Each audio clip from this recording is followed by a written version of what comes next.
আজকে আমাদের রাজ্য গভর্নমেন্টের ওয়ার্কিং কমিটির বর্ধিত সভা ছিল। প্রায় 60টি ব্যাপার নিয়ে আলোচনা হয়েছে।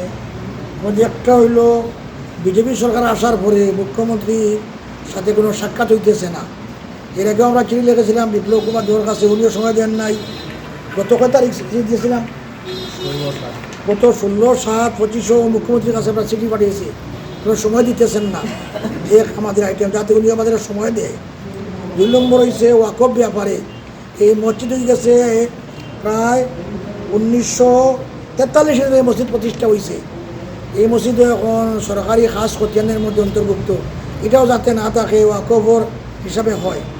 2 নম্বরে দেখেন, দেশের শান্তি শৃঙ্খলার জন্য আমরা সবসময় দাবি জানাই। কুরবানির সময় উদয়পুরে কী হইল, ওখানে দাড়ি ছিলল, মারপিট করলো, গড় ভাঙলো।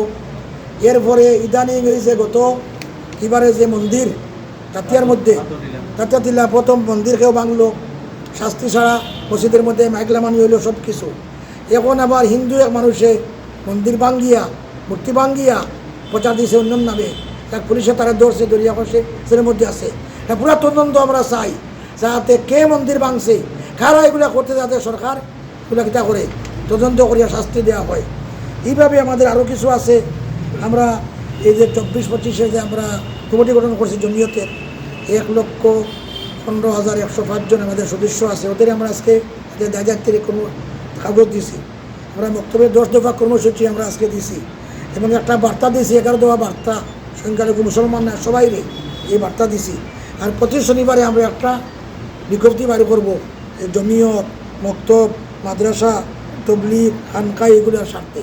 এই উদ্দেশ্যে আমরা আজকের সাংবাদিক সম্মেলন। তারা যে গ্রেফতার করছে, আমরা দেখি, আমরা তো মুখ্যমন্ত্রী সময় চাইতেছি, মুখ্যমন্ত্রী সর্বময় কর্তা, মুখ্যমন্ত্রী সময় দিতেছে না। দিলে তো আমাদের অনেক কথা আছে, বিভিন্ন ব্যাপার আছে, মুখ্যমন্ত্রী আমরা সময় চাইতেছি।